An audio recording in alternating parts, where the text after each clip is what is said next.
I was raised in the projects. The projects. Hello. Howdy ho.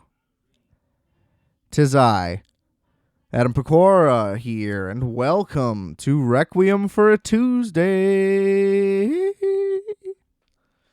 You like that falsetto? Stick around for more. All right. How's it going? Hope it's good. Rate, review, and subscribe to Requiem for a Tuesday, please. We plugging it up here to dive in. What do we got? Spotify, Apple Podcast, Google Podcast, Stitcher, you name it, we're on it. We got a YouTube. If for some reason that's more convenient for you, if you're a desktop two-tabbing, could help. Couple video things on there as well.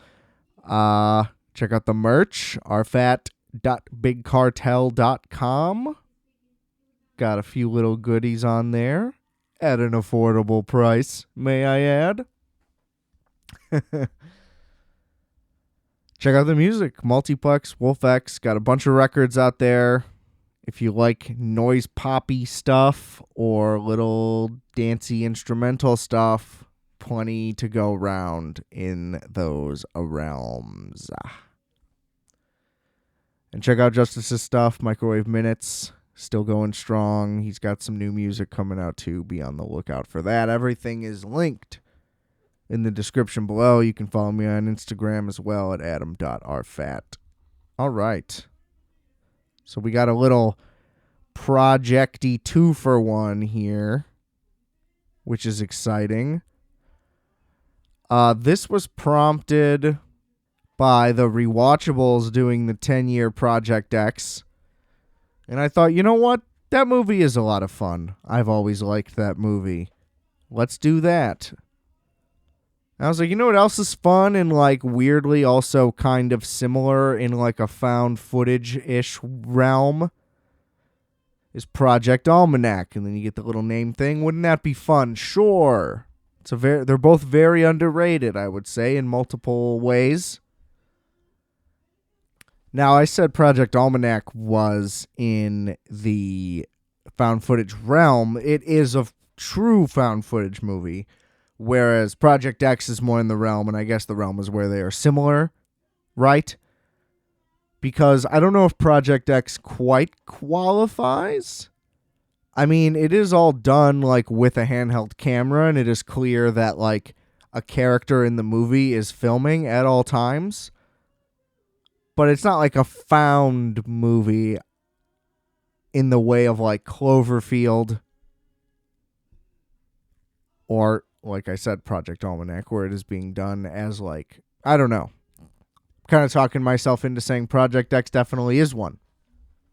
I guess it's just an argument on presentation, but I don't think that you would necessarily throw Project X in that genre right off the bat, And I think Project Almanac got in right at the tail end of the boom of found footage. It's obviously never really died off because it's an easy way to do a low budget horror, especially just because those are always easier with low budgets, period. But, it has paved a way for an indie filmmaking wave. I would say that that doesn't really count. I don't want to disparage an entire group of filmmakers here, but I'm gonna because you're hacks. Just kidding. I don't know. But, my point is, a million movies get made every year that you're never going to fucking hear about in your entire life. So it's they're not even really movies if they're not wide releases. Or at least a large indie release will still be accessible to most people. Anyone who has a 12 theater near them is going to have more obscure stuff because there's hardly ever 12 new movies out at one time. So, all that being said, I miss when found footage movies were this common of a thing. I mean, these are only a couple years apart, and you're not seeing major releases really do that anymore, and I think that that's sad. And also, I'm really high, so I don't think I'm making any sense, and if that's the case, thanks for tuning in. I hope you keep listening. Got to throw a little qualifier in there. You know? I got to cover my tracks. You always have to have an alibi, ladies and gentlemen. Let that be sound advice. But I mean, it all really started with Cloverfield, I would say. I mean, 2008, I believe, which I love Cloverfield. There's a lot of, it's pretty much a love or hate thing. And my response to that is, if your reason for hating it is like you got motion sickness or a headache, I'm going to say your opinion doesn't count and you're soft. So, unless you have like, I was going to say narcolepsy, but isn't it epilepsy? Yeah. Leaving it in. You're just a bitch. I mean, it's a movie. Grow up. I don't know what to tell you. So, but I love that movie. I think it's really well done.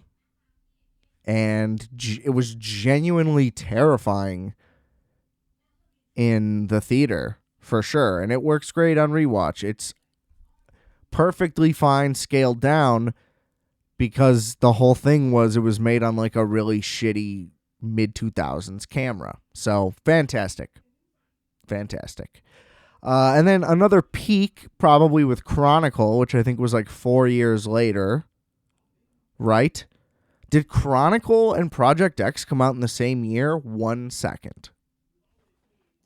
Research complete. Wow, okay, so get this. Chronicle, February 3rd, 2012 in the U.S. February 3rd. Project X, March 2nd. Not even a full month. Well, it's a month, but you know what I'm saying. It's February. Unbelievable. The peak of the found footage genre has been found right here, right now, live as you're listening. 2012, a month apart. That's fantastic, and both did really well. Both were excellent. That's great. I should have threw Chronicle in here. Should have been called Project Chronicle. Maybe I would have done it. Or I would have done the third Cloverfield movie. What was that called? Oh, wait, never mind. That's the Cloverfield Paradox. Anyway, I have not seen Chronicle in a long time. That may be in the cards. Coming soon. Wow, another anniversary too? Pretty fantastic. I loved that movie. For me, that was the breakout of Michael B. Jordan, but that's because I was 13, and so I hadn't seen The Wire yet. You know? So he's always the Chronicle. Like, that's the breakout Michael B. Jordan role to me, is Chronicle. So, just a fun fact for you to enjoy.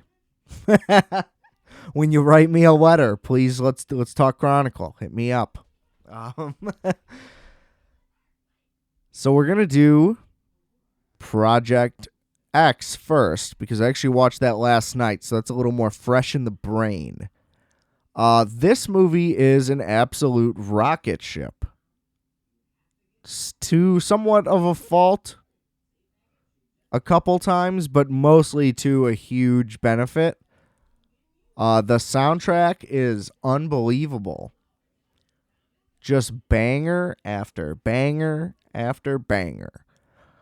Some of them are like arranged kind of weird, where like the cuts don't line up so great, and maybe they will for a second, and you're like, oh man, this is really in a zone, and then it'll just kind of fade out. Like, for example, towards the end, they're doing Intro by the XX, and it's like while the main character, Thomas, is walking away with that girl, Kirby. Okay.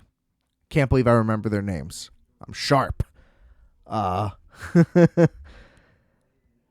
And at first, it's like a little montagey, like cool scene thing, and then it just cuts to them walking away, and they like mute it down, and that's kind of awkward, and then the song keeps playing out, and then eventually the drums come in, and they just have no place coming in at the time, at which they do with what's on screen.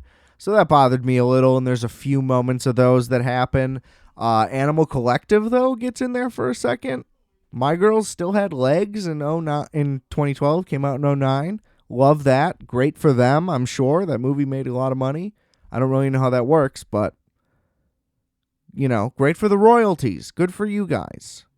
Fantastic. my fucking men out there. But yeah, it's just shot out of a cannon. And I think that this is where my biggest critique of the movie is that, okay, the intro is these guys are dorks. It's this dude's birthday while his parents are going out of town. Classic trope.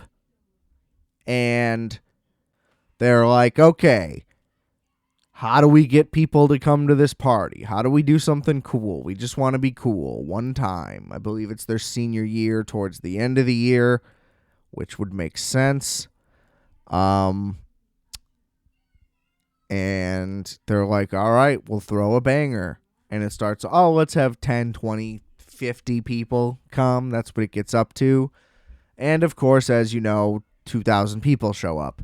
So my gripe is there's zero time shown how the word gets spread. Now, they pass out some flyers, and that's really about it. It's later revealed that the dude Costa went on the radio and said a thing, and there was like Craigslist ads, which is fine. I guess you don't need to see someone post on Craigslist, but like for the dude to go on the radio, it's like, yeah, that was a funny punchline, but then if you think about it for 1 second, it's like, wait, why wasn't that in the movie? Interesting, And I get it, technically somebody had to be filming, but it's like, why wouldn't you film yourself being on the radio? That's fun. Or maybe even it could have been solved. They could have done like cut montages of like them interviewing people, like the camera guy alone, I guess, just being like, how'd you find out about the party? And then every single person has like a crazier and crazier answer. That could have been a really good bit, and it could have provided some context to just like how wild the outlet was, because it still doesn't really add up. I mean, if I heard about a party on the radio, wouldn't go. If somebody handed me a flyer to a party, if I'm in high school, probably wouldn't go, to be honest, if I didn't know who the people were. And a Craigslist party, I mean, that's just insane, And I remember right after the movie came out, it was all over the news all the time, and even people in my town tried it, like starting a Facebook event and just calling it a Project X party and just expecting 1,000 people to show up.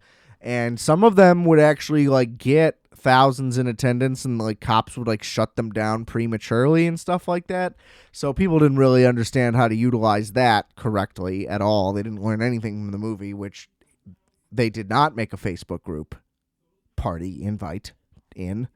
Hello. But everybody either tried it or actually got thwarted doing it. And I think there were a few stories of like successful ones where shit got not as crazy, obviously, but crazy. I mean, the wildest thing really is just looking at the critical reviews for this movie. It's just outwardly harsh, and I'm not really sure why. Like, yes, this is a pretty shallow movie. And are the people great? Like, no, not really. They're just trying to have fun at a party. And I don't know. It's like Animal House is this like critical darling, but like there's the dude bangs a 14-year-old in that movie. And everybody's like, masterpiece. You know what I mean? In this movie, they're just like, shut up, slut. And it's like, this is a dangerous, misogynistic horror show. It's like, lighten up a little. I mean, it's a comedy. It's a fun movie. If you want to analyze it, sure, it's not great. But you could say that about a million things. Technically, Superbad, you can say that about then. Like, you could say that about any movie. And it's like, if you try to tell me Superbad isn't good, you can go fuck yourself because you're an idiot. It's really simple. Try to get back on track here. But like I said, it just flies by. I mean, they're in school. They do a little bit of the intro, not much. They're like, hey, we're filming this just to remember it, blah, blah, blah, which makes sense given what they're trying to accomplish. It follows them back to the house. You meet the parents that are going away. Their dad's kind of a dick, but not really. It doesn't really add up how he acts at the beginning versus how he acts at the end, because he's like, I know you're going to have people over, but not more than 20, but then he's impressed by how many people showed up. But I don't know. I couldn't get 20 people over to my house. I mean, in high school, yeah, I probably could. I've definitely done that before, so I guess never mind. Okay. You got me there, Project X. You win this round. Okay. Even still, they wanted to go with the happy, nice movie ending. I get it, but silly. So then they go to the drug dealer's house, I believe to just buy weed, but then the dude steals a gnome. I don't remember his reasoning, and I never do, and I watched it last night, so I still don't really know why he took it. I forget. It's kind of the least interesting scene in the movie for me. Like, while they're in the dude's house, and then him trying to attack the car is incredible. And it doesn't work as well once you've seen it, because you know, like, oh, there's ecstasy in that. That's why he's chasing the car. But I remember the first time I saw it, like, the impact it had of that dude attacking them, and you're being like, what the fuck? Why does he want the gnome that bad? Right? And then you're like, why the fuck won't he give the gnome back? Which is still interesting, because Costa doesn't know that there's ecstasy in the gnome, so he could have just given it back given that they were under attack, but I guess props to him, and it worked out that they didn't. Obviously, you need it for the story. But I'm just saying, kind of a flaw. But he's a dick, so kind of not. And one thing I will note about the friend group in general, it's basically a play on the Superbad guys, except Thomas is way more muted down and barely even a guy. And Jonah Hill was split into two guys. Costa is just his personality transformed as a person, and the other guy, JB, is just Jonah Hill in appearance with no personality at all. So they just split him into two people, and it was whatever. JB gets some good lines in there, and there's some good jokes at his expense. So it's worth having him there, kind of. But that's basically all they did, I will say.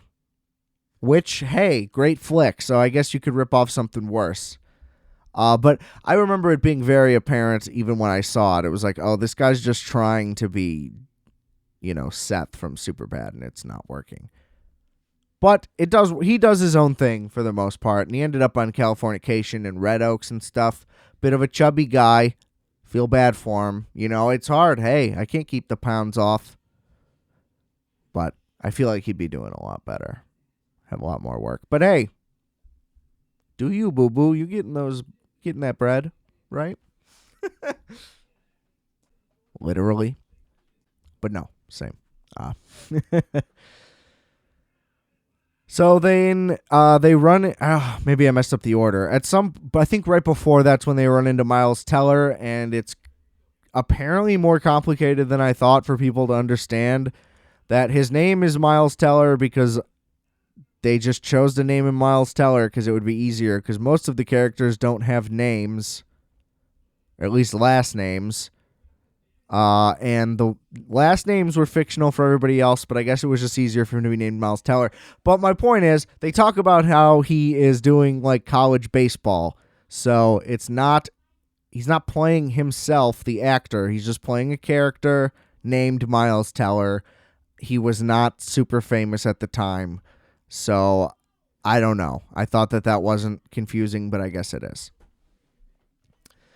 And then you know what happens. I mean, the party, it's an absolute rager. More and more people show up. Great music cues. The Kid Cudi, Pursuit of Happiness. I mean, Heads Will Roll by A-Track. Still listen to that one. The list goes on and on. The midget in the oven, he punches everybody in the balls. They drive the car into the pool. Oh, then he drives the car into the pool, They jump off the roof. The guy comes back with the fire. It's all great. The dude fucks a chick, and then the hot chick's in his room. and they're about to fuck, and then the chick he just fucked shows up, and then he runs after her. I'm sorry. You're 18 years old. You're on ecstasy. You're fucking the hot girl in front of you, and you're dealing with the rest later. Biggest flaw of the movie. Yeah, he loved her, whatever. As was said on the rewatchables, they didn't build up that relationship nearly enough for anyone to care, so that's why I really don't care. It just makes no sense given what I was shown. Okay? Okay. But overall, wonderful movie. Seeing as how the rewatchables just did this, I wanted to not specifically go into the same things as them, but listen to that as well. It was excellent and a lot of fun to listen to. As this movie is so fun to watch. Could watch it again tonight, wouldn't be upset. Honestly. Ton of fun. They should have done the sequel. They said that in the rewatchables too, but they were right. And they still could. They could do New Generation, whatever. But this movie was fun. There's ways to improve upon it. You got to keep what's good and what works. But would love to see another one. All right. Okay.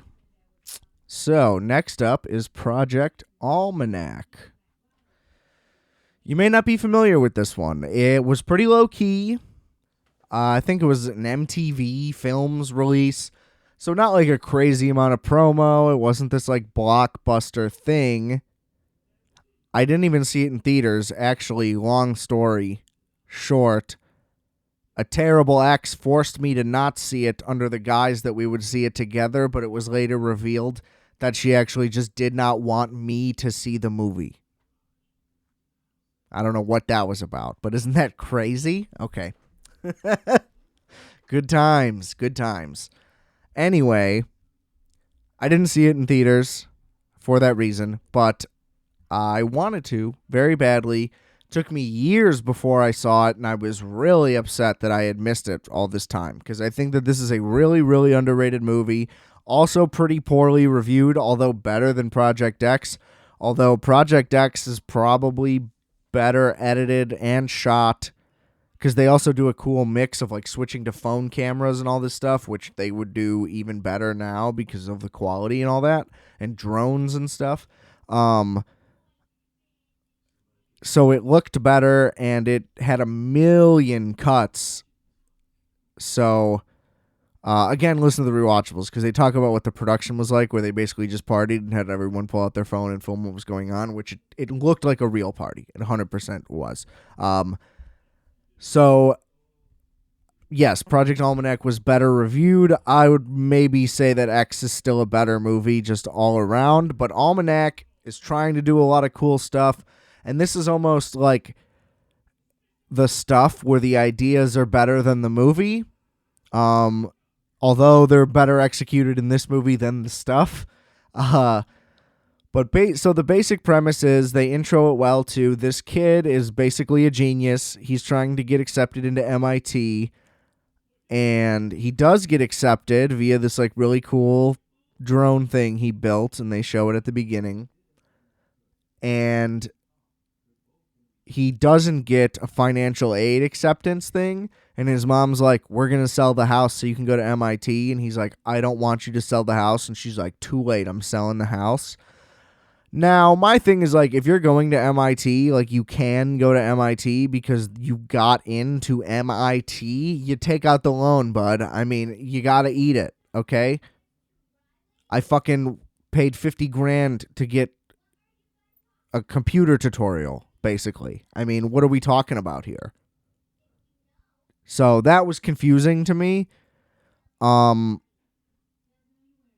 don't know how I don't think I would care if my parents sold my house unless they moved into a shittier house, which I guess probably would have happened in this scenario, but still, it was like a great house. So if you can get a good house and go to MIT, seems all right. Anyway. That's the biggest flaw of the movie right there, is just that like the reasoning in that makes no sense. So his dad was basically a literal genius, and he goes down into his like basement workshop and uncovers that he was building a time machine. And it's also revealed he was watching the video of his 7th birthday, which is the day his dad died. and he sees himself in his current age in the video, in like a reflection or something. And it's like, what the fuck? What the fuck? And so his friends go through the blueprints and they figure out how to build it, and they build a time machine. Now, I'm a sucker for time travel. Back to the Future's one of my favorite movies. I have the flux capacitor tattooed on me. Big time travel guy, okay? But I guess I was going to say when it's poorly executed, I don't like it. I don't know if I've seen one that I hate. I mean, I love Time Cop, too. I think that's underrated. Maybe I'm biased here. Well, I am biased, but maybe more than even I know. Anyway, so they use it. They go back in time. They start in like little increments, so you watch them experiment and work on it, and it's dope. This one has a little bit of character development, too. He actually like builds a relationship with this girl, and that becomes the center of the movie, which kind of becomes a bummer. But basically, he pusses out at they time travel and go to Lollapalooza and have a great time, and he pusses out when the girl is like, yo, let's get it on. And he time travels solo, which they all agreed that they would time travel together, and him doing it solo and redoing that basically disrupts the flow of time, and it like fucks everything up. And he just really doesn't want to go back and like undo that because he's been alone and she's hot, basically. And so that becomes like the center thing of the movie, and he decides, fuck it, I'm going to undo all of it, and goes all the way back, and the movie like loops back to when it started, which is him looking through his attic for things to do for the MIT video. And it's excellent. Okay, the acting isn't great, but it's the same thing as a usual found footage thing, again with Project X, other than Miles Teller. Unknown people, so it seems more authentic. And it works. I mean, the girl is a little inconsistent in the way she treats the dude. That seems to be a pretty big staple I've been hearing about in the way women are portrayed in film. I'm listening, ladies. But it's another one of those things, man, where the concept is just great. The found footage holds itself really well in this scenario, especially since they incorporated like an old video into it. It all just kind of ties together that way. Maybe the mistake was making them in high school, but I do think the MIT thing is a great avenue to intro it. I suppose a way you could do it is like it's an MIT college student, maybe post-grad guy, and his dad dies, and, you know, something with the will, and that leads him to discover it, like going through his old stuff or something like that. I don't really know. I just thought of that on the spot right now. But the issue is that, of course, the main thing just became like, I got to get some puss.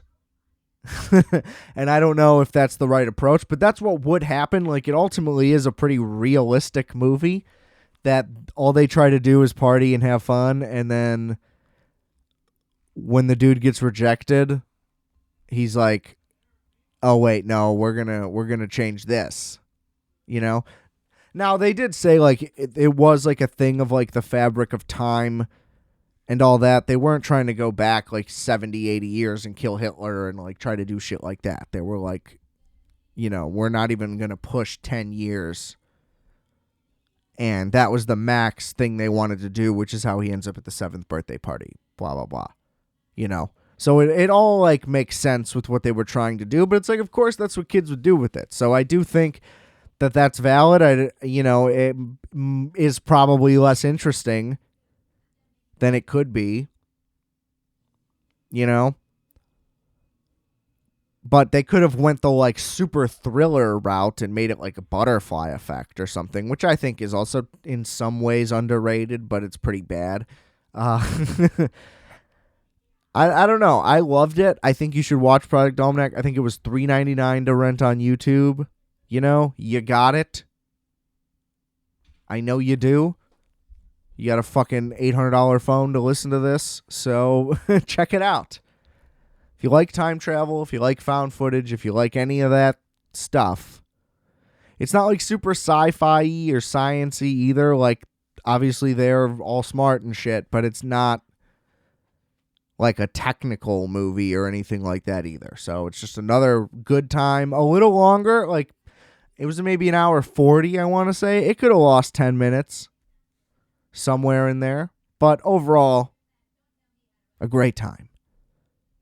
Much like Requiem for a Tuesday. So please rate, review, and subscribe to this show. Check out the merch, rfat.bigcartel.com. Check out the music, Multiplex WolfX. Follow me on Instagram, adam.rfat. I'm definitely forgetting something in there, but that's all right. Thanks for tuning in. And remember, I are fat, you are fat. We are fat. Calculator.